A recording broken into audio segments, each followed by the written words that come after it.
অঞ্চল তৃণমূল যুব কংগ্রেস সভাপতি। পঞ্চায়েত দুবরা গ্রাম পঞ্চায়েত এবং আমাদের বোর্ড তৃণমূল কংগ্রেসের বোর্ড। এখানে প্রতিটা গ্রামে উন্নয়ন, প্রচুর পরিমাণে উন্নয়ন হচ্ছে এবং এই এলাকায় আমাদের দুবরা অঞ্চলের প্রতিটা বুথেই তৃণমূল জিতবে এবার 26-এ। এর মধ্যে কোনো দ্বিমত নেই। কারণ এই সিএতে যে সমস্ত প্রতিশ্রুতি দিয়েছে নরেন্দ্র মোদীর সরকার, যেরকম 15 লক্ষ টাকা দেবে, এই যে সিএতে নাগরিকত্ব দেবে, আমরা কেউ অর্থাৎ দুবরা অঞ্চলের এলাকার লোক কেউই নরেন্দ্র মোদীর কথা বিশ্বাস করে না। কারণ 15 লক্ষ টাকা দেওয়ার কথা বলে এখনও দেয়নি। এই জন্য আমাদের এলাকার লোক কেউই সিএতে ফর্ম ফিল আপ এখনও পর্যন্ত করেনি। এবং আমাদের এলাকা দুবরা গ্রাম পঞ্চায়েতের এলাকা ভিত্তিক প্রতিটা বুথের রেজাল্ট খুব ভালো হবে। রাস্তাঘাটের অবস্থা কীরকম? রাস্তাঘাটের অবস্থা প্রচণ্ড ভালো, এখানে রাস্তাঘাটের কোনো অসুবিধা নেই। কি কাজ করলে মানুষকে আরো বেটার পরিষেবা দিতে পারবেন আপনারা মনে করছেন? আমাদের যেভাবে কাজটা চলছে সেভাবে কাজই চলুক।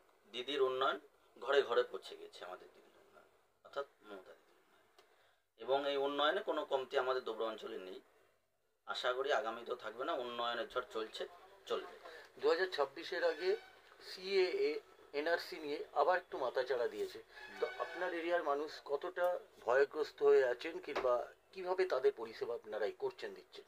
আমাদের এলাকার লোক বিজেপির এই ভাউতা সিএ যে ওদের নাগরিকত্ব দেবে, এদের কথায় কেউ বিশ্বাস করছে না এবং কেউই সিএতে যাচ্ছে না। আমাদের এলাকার লোক দিদির কথার পরে বিশ্বাস রাখছে, দিদির পরেই সবাই বলছে দিদি কি বলে, দিদি যা বলবে তাই করবে এলাকার লোক। হ্যাঁ যান যা বল। আচ্ছা, বিরোধী দলের নেতা হিন্দু হিন্দু বলে রাজনীতি হচ্ছে, তো এইখানে আপনারা তত মেনে নিতে পারছেন?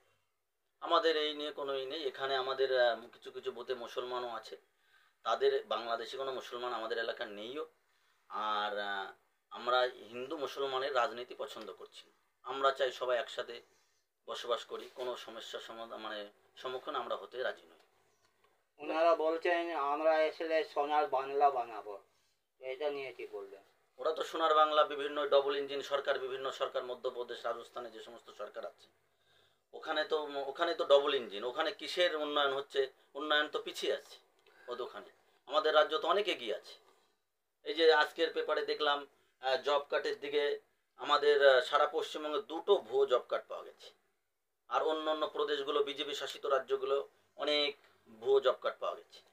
উত্তরপ্রদেশে 8,000।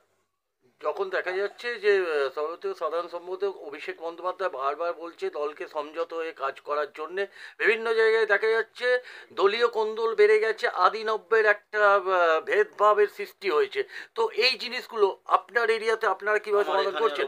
কোনো সমস্যা নেই, আদি নব্য আমরা সবাইকে মিলেমিশে কাজ করি। মমতা বন্দ্যোপাধ্যায় একটা মঞ্চ থেকে 21শে জুলাই একটা ডাক দিয়েছেন যে পাড়ায় পাড়ায় সমাধান, কতটা সমাধান আপনারা করবেন এবং যে ব্লকে যে টাকা আসবে কিভাবে উন্নয়ন খাতে আমরা দিদির যে এবং দিদিকে মমতা দিদি এবং দলের সর্বভারতীয় সাধারণ সম্পাদক অভিষেক ব্যানার্জি এবং এর আগে যে আমাদের দিদির দূত কর্মসূচি দিয়েছিল অর্থাৎ দিদির সুরক্ষা কবচ, তাতে আমরা নদিয়া দক্ষিণে আমরা তখন যুব সভাপতি আমি, আমাদের নেতৃত্বে আমরা ফার্স্ট হয়েছিলাম নদিয়া দক্ষিণে দুবরা গ্রাম পঞ্চায়েত, এবং তার পরিপ্রেক্ষিতে আমাদের ডিএসকে অর্থাৎ গিভেন সেল, মমতা ব্যানার্জির গিভেন সেলে আমাদের 310টা ঘর পেয়েছে।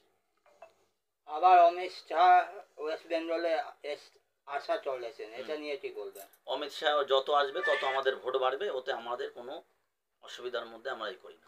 2026-এ আপনার এই এলাকা থেকে মাননীয় মুখ্যমন্ত্রীর হাতে কি উপহার তুলে দেবেন বলে আপনার ভাবনা চিন্তা করছেন? পুরো প্রতিটা সিট থেকে আমরা 100 থেকে 150টা ভোটের লিড দেবো, 100 থেকে 150 ভোটে।